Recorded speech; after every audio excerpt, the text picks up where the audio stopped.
On August 14, 1947, a new nation was born. And several weeks later, the infant country, Pakistan, took its place among the free governments of the world in the family of United Nations. Carved out of the subcontinent of India, Pakistan ranks 5th in population among the countries of the world. Its land area is split into 2 non-contiguous geographical units in the eastern and western sections of what had been Britain's Indian Empire. For thousands of years, even before the time of Alexander the Great, the Khyber Pass has been the traditional gateway to the subcontinent. Today, this ancient route of the invader leads to the border of the free nation of Pakistan. Centuries before the birth of Christ, the Khyber Pass was one of the most important trade routes between Central Asia and India. Caravans still traverse the passage in much the same manner as they did 2,000 years ago. Along the route, fortified villages offered secure shelter to travelers who were under constant threat of attack by marauding tribesmen. Most of the traveling bands that set out to make the difficult trip across the craggy defile were usually well loaded with goods that could bring a considerable price once their destination was reached. As elsewhere in Asia, religion has been a dominant influence in the area which is now Pakistan. After the creation of the new Muslim nation, believers in Islam poured in from India in great numbers. And today, of the 80 million inhabitants of Pakistan, 68 million are Muslims. The people of Pakistan represent a variety of racial stocks. Present-day Pakistanis may trace their ancestry back to Indo-Aryan, Semitic, Mongol, and Dravidian peoples. The average Pakistani is today a swarthy, stocky person. The rugged life in the northwest frontier province has made the Pathans somewhat heavier in build and tougher than their neighbors to the south. The bearing of the frontier Pathans is proud and resolute, and they are regarded as one of the sturdiest peoples alive today.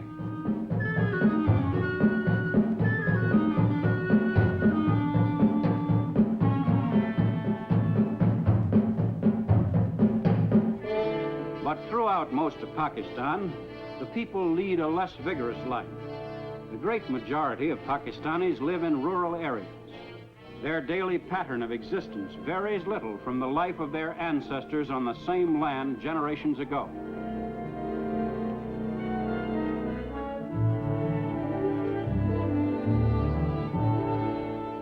Throughout Pakistan, most Muslims still dress in the traditional manner.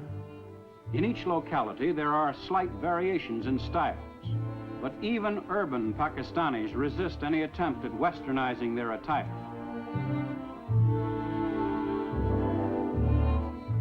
Some women still cover themselves from sight with the ancient burqa. Everywhere, the face of this young nation today gives evidence of its religious heritage, from which the country derives its strength and unity.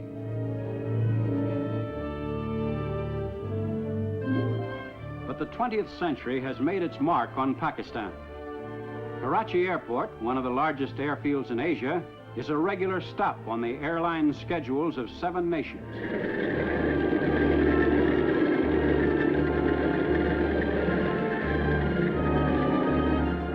Pakistan, no longer a remote region, is now only a matter of hours from the capitals of Europe. The effects of this link with the world at large are most noticeable in the streets of Karachi, capital city of the young nation. Here, the ancient traditions and customs of the Orient are mixed with modern Western innovations. Seat of the government of Pakistan, Karachi is the hub of an actively functioning democratic state. For Pakistan today is a forward-thinking nation. In the new age of enlightenment, Pakistan's achievements and problems are broadcast to all parts of the land.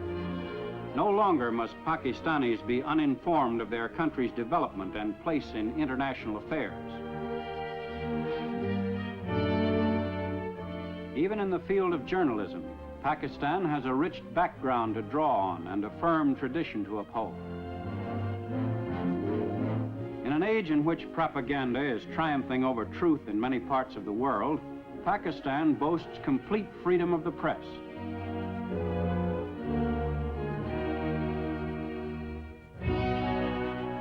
But these freedoms have not been easy to achieve. Pakistan's history to date has been far from smooth. When Muhammad Ali Jinnah took over the leadership of the country as the first Governor General, there were many serious problems to be faced. The task of rehabilitating the masses of Muslims who had migrated to Pakistan was second in importance only to the deteriorating political relations between Pakistan and neighboring India, also freed from British rule.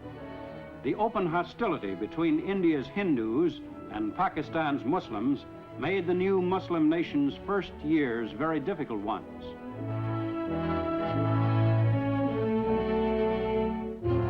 Most vital problem for Pakistan's leader was the defense of the country's borders. The infant nation had to be prepared against attack at any moment. Pakistan's very existence depended largely on adequate military strength should the dispute with India assume uncontrollable proportions. Well-trained and equipped, the Pakistan Army remained ready to fight immediately should an aggressor threaten the freedom of the country. To support a military force considered adequate by the government, Pakistan must spend 62% of its national budget.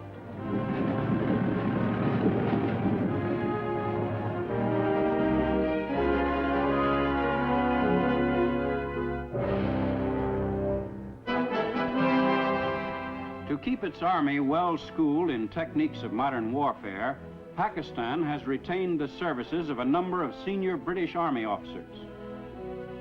These officers have a thorough knowledge of the problems of warfare in that type of country.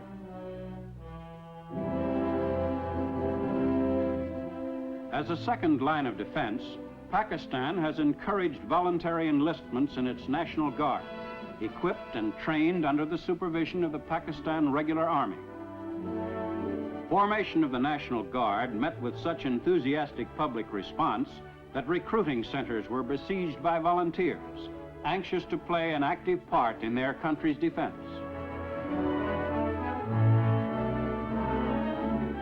A women's branch of the National Guard was also formed to be put into service in case of a national emergency. Volunteers in these units perform their military duties with determination and spirit. The chief dispute between Pakistan and India has centered on the Principality of Kashmir in the north. Famed for its beauty and bracing climate, Kashmir has long been the leading resort area of the Indian subcontinent. Because of its strategic location between Central and Southern Asia, Kashmir has been of vital importance to the nations which adjoin it. Behind its peaceful exterior, Kashmir has been a land of conflict. With partition, its Muslim majority was determined to join Pakistan, while its Hindu government acceded to India.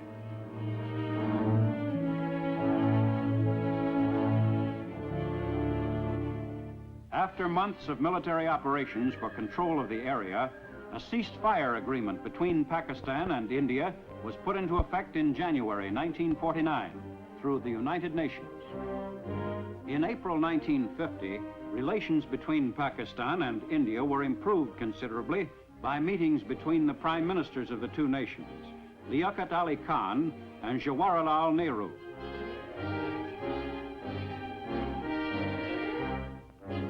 Disputes over the disposition of territory are not the only perplexing questions. West Pakistan is one of the most extensively irrigated areas in the world, but the headwaters of the rivers which feed that system are in Kashmir and in India. If the principal flow of these rivers were lost to Pakistan, large areas of the country now fertile would become arid. Should India divert the course of these rivers, Pakistan's irrigation system would become useless. Since Pakistan is chiefly an agricultural nation, such a move on India's part would be ruinous to the economy of the country as a whole.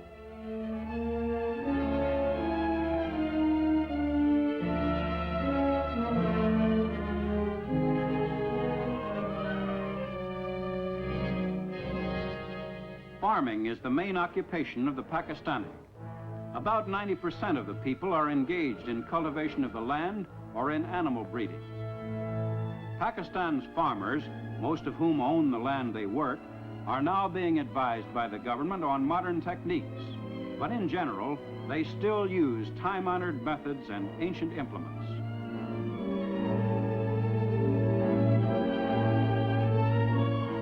Food crops play a most important role in Pakistan's economy.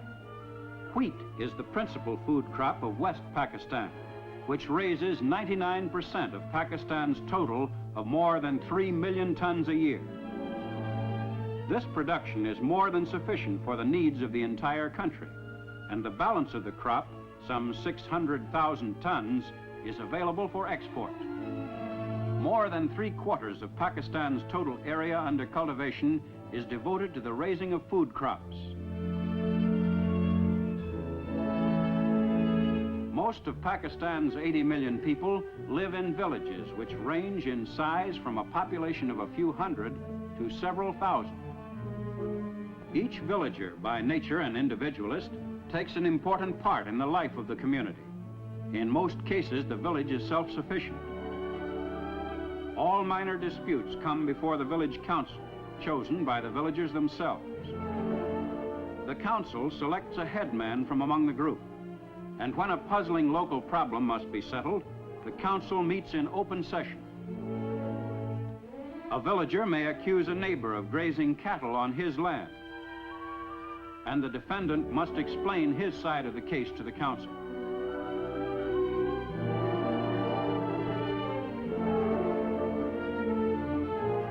The young nation's concern for its people is everywhere apparent. In the smallest villages, schoolmasters are at work combating illiteracy, teaching the children the fundamentals of the Urdu language. For Pakistan is determined that future generations shall be educated to assume the responsibilities of citizenship.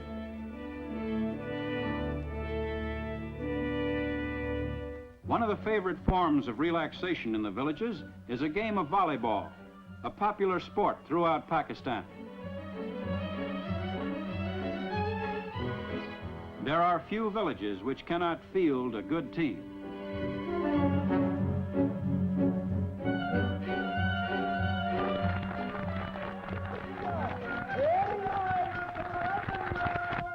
And once the chores of the day are finished, the villagers can enjoy the tunes of itinerant musicians who roam the countryside, entertaining the people who work the soil.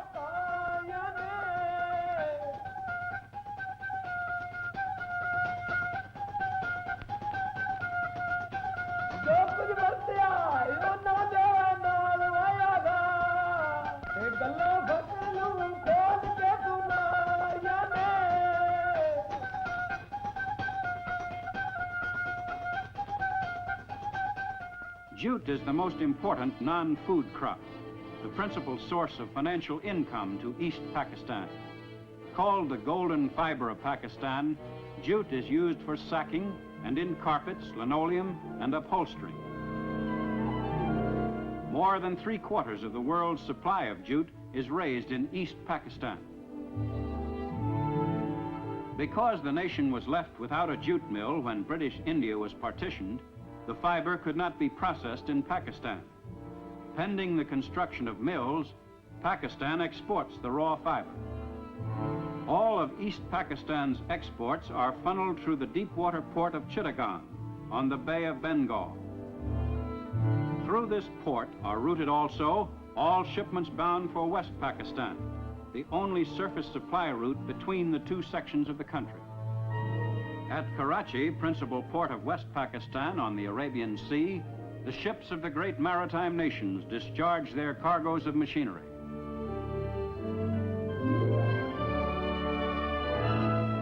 Pakistan is one of the few countries of Asia which have a favorable balance of trade with the hard money nations of the world.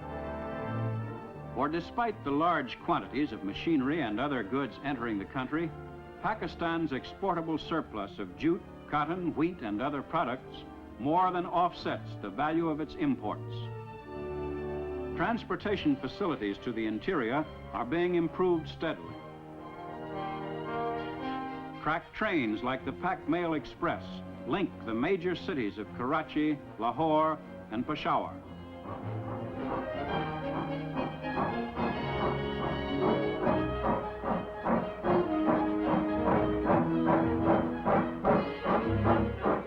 Since most of Pakistan's railways fell under the classification strategic at the time of partition, the government had to maintain them without adequate financial return.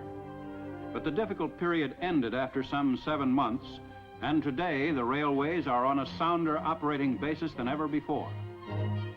The railway repair shops are busy converting coal-burning locomotives to diesel-type engines, for Pakistan is short of coal and oil is cheaper and more readily available. Pakistan's concern with its progress and future course of action was epitomized by Prime Minister Liaquat Ali Khan. We will never allow our freedom to be taken away. We shall fight aggression wherever it may be.